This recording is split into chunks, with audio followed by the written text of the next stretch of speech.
السلام عليكم ورحمة الله وبركاته. الحمد لله والصلاة والسلام على رسول الله. يا أيها الذين آمنوا اتقوا الله ولتنظر نفس ما قدمت لغد واتقوا الله إن الله خبير بما تعملون. Chers frères et sœurs, on regardera quelques éléments en fait des objectifs à récolter de notre salat qu'on fait 5 fois par jour.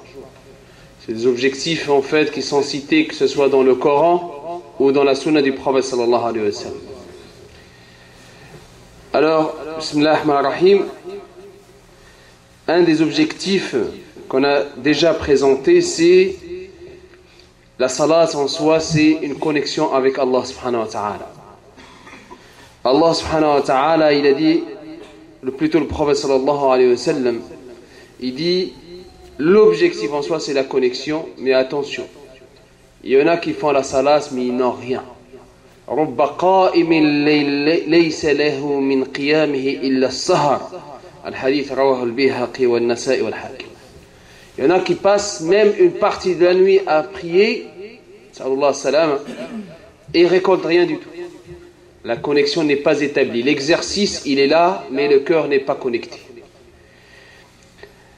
C'est pour ça que Allah subhanahu wa ta'ala il nous a dit dans le Coran, قُلْ إِنَّ صَلَاتِي وَنُسُكِي وَمَحْيَاي وَمَمَاتِي لِلَّهِ رَبِّ الْعَالَمِينَ. Une fois on a identifié l'adresse de notre salat, on l'a fait pour qui? Toute notre vie d'ailleurs, tous nos actes rituels devraient être adressés à Allah subhanahu wa ta'ala exclusivement. La salat pour le musulman est une proximité aussi. C'est à travers la salat qu'on va en fait s'approcher progressivement de Allah subhanahu wa ta'ala. Plus le cœur se purifie, plus la connexion est établie, plus on s'approche de Allah subhanahu wa ta'ala.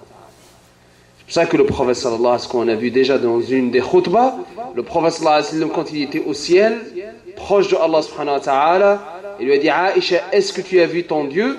Elle dit non, une lumière intense, comment puis-je le voir? Je ne l'ai pas vu avec mes yeux. Mais après, il va confirmer qu'il l'a vu. Il l'a vu avec quoi? Il dit avec la lumière de mon cœur.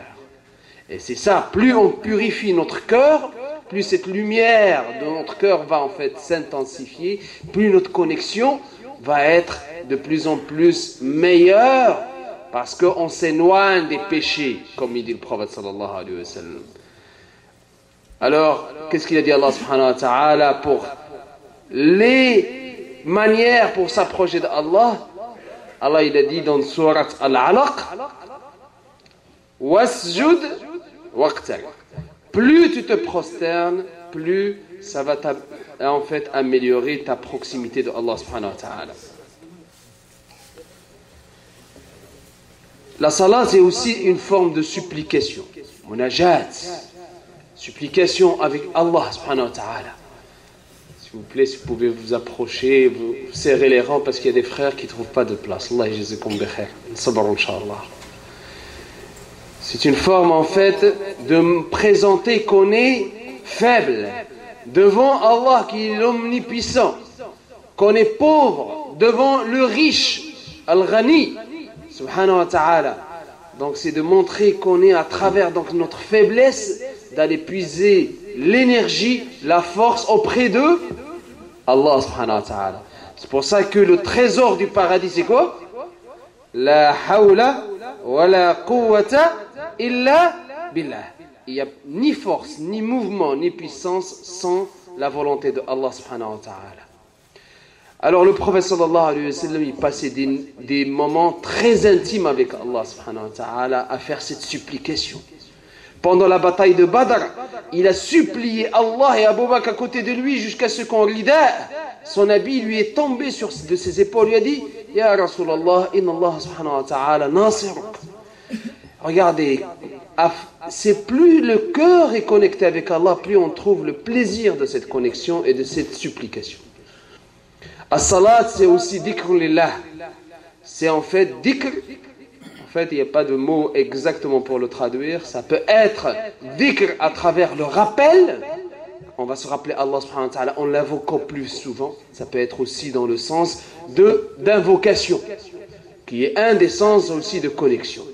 C'est pour ça que Allah subhanahu wa ta'ala il dit à Haroun et Moussa, Innani anallahu la ilaha illa ana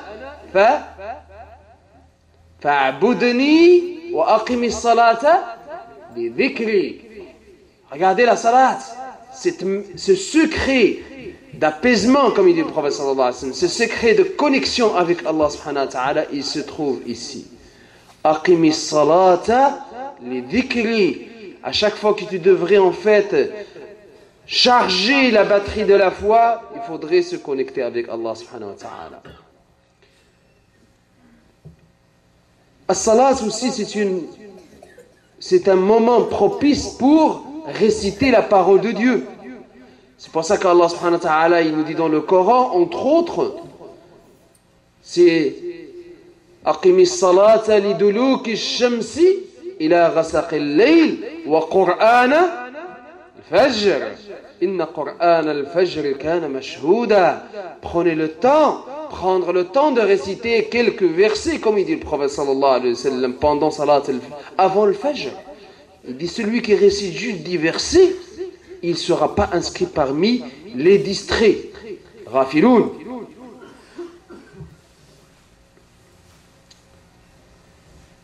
As-salat, c'est aussi le moment propice pour faire les doigts. Les doigts sont nombreux dans la religion islamique, alhamdulillah. On peut innover dans le doigt, pas de problème. Chacun, il va faire le doigt dont il a le besoin. Allah subhanahu wa ta'ala, il n'est pas un être humain. L'être humain, à chaque fois que tu lui demandes, il va finir par se mettre en colère, il va t'éviter. Allah, yaghdabu idha lam tad'uhu. Subhanallah. Allah, il aime même qu'on répète le dua. Allah subhanahu wa ta'ala aime l'abd al-milhah, de répéter. Et l'occasion pour faire dua, comme il dit le prophète sallallahu alayhi wa sallam, le moment le plus proche où tu te trouves proche de Allah, c'est lorsque tu es prosterné, il dit le prophète sallallahu alayhi wa sallam. Fajtahidu fi dua. Faites, n'hésitez pas à me demander à Allah subhanahu wa ta'ala. Wallahi, l'expérience montre, comme il dit Ali ibn Abi Talib, Araftu Allah bistijabati dua. Tu es dans le pétrin, appelle Allah subhanahu wa ta'ala. Tu as un problème, mon frère, ma soeur, fais salat al-layl, tu vas voir, tes problèmes vont s'estomper. Tu as un problème de santé, de travail, de famille, Wallahi, fais dua, surtout la nuit. Tes problèmes vont en fait tomber. Et j'aime bien en fait cette formule, comme il dit le prophète sallallahu alayhi wa sallam, on l'a déjà présenté. Le couple, s'ils se font ensemble rak'atayn pendant la nuit, shaitan, il n'y aura plus de place. Ils seront même considérés parmi dhakirin Allah kathiran wa dhakirat. Ils seront considérés auprès de Allah parmi ceux qui invoquent Allah subhanahu wa ta'ala le plus souvent. As-salat, c'est un moment en fait de guidance. De guidance parce que ça pourrait rappeler les gens à Allah subhanahu wa ta'ala. J'aime bien la formule aussi qui dit Nek Zakir. Il dit c'est une programmation du croyant.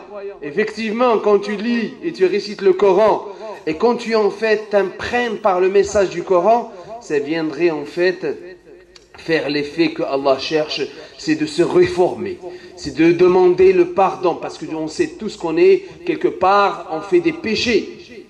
Alors là, la programmation, elle aura lieu pendant la salat. Tu récites des versets de adab, de châtiment, tu dis ah Allah tubtu ilayk. C'est la salat, elle a cet effet.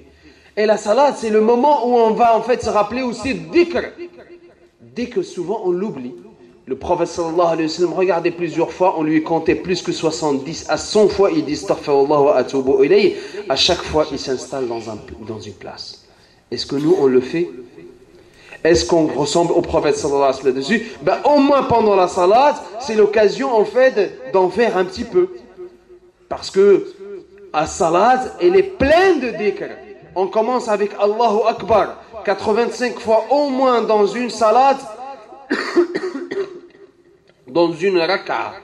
Dans une salat, on dit 5 fois Allahu Akbar. Dans la journée, au moins 85 fois, 5 fois 17, raka, ça fait 85. Au moins 85 fois, on a dit Allahu Akbar. Au moins 153 fois, on a dit Subhanallah dans la salat. Au moins, combien de fois on dit Allah subhanahu wa ta'ala de nous pardonner. Sami'allahu liman hamidah. Voilà, alhamd. Combien de fois on dit Astaghfirullah wa atubu ilayh. Donc, regardez, plusieurs fois, c'est une incitation aussi à demander à Allah subhanahu wa ta'ala de s'approcher. Alors, je vais terminer avec un des objectifs, parce que la liste est longue. En fait, la salat devrait, elle a un objectif aussi, devrait nous amener en fait à arrêter de faire le mal. Inna salata tanha anil fahsha'i wal munkar. Salat, comme il dit le prophète sallallahu alayhi wa sallam, celui qui fait le péché et en même temps il dit astaghfirullah wa atubu ilayh, quel mustahzi bi rabbih. Regardez, salat, combien de musulmans font la salat. Et on oublie en fait nos transactions qui ne sont pas halal. On oublie qu'on a peut-être fait du mal en touchant en fait les biens des autres. Comme il dit le prophète sallallahu alayhi wa sallam, attention, c'est 3 choses. À chaque fois que je fais l'exercice, toujours en fait, il y a toujours les réponses qui reviennent. C'est quoi le haram? On se rappelle toujours des 3 choses qui sont en fait programmées dans nos cerveaux. Oui, c'est notre haram pour nos propres consommations. L'alcool, le cochon et riba. Mais on oublie le haram envers les autres. Et c'est ça l'islam qui nous rappelle plus souvent. Maluhu wa damuhu wa irduh. Kullu al-muslimi ala al-muslimi haram. Damuhu wa maluhu wa irduh. Les 3 interdits envers les autres, c'est de faire du mal à quelqu'un dans ses biens, le voler, l'escroquer, faire le mal à quelqu'un en le blessant dans son honneur, faire du mal physiquement à quelqu'un. Alors la salat, elle vient en fait nous rappeler aussi que c'est le moment de se repentir. C'est le moment d'arrêter de faire le mal, d'arrêter de faire les péchés. Parce que tout est lié dans ce verset-là. Aqimis salata lidhikri utlu ma uhiya ilayka min al-kitab wa aqimis salat. إن الصلاة تنهى عن الفحشاء والمنكر ولذكر الله أكبر اللهم اجعلنا من الذين يستمعون القول فيتبعون أحسنه أولئك الذين هداهم الله وأولئك هم أولو الألباب.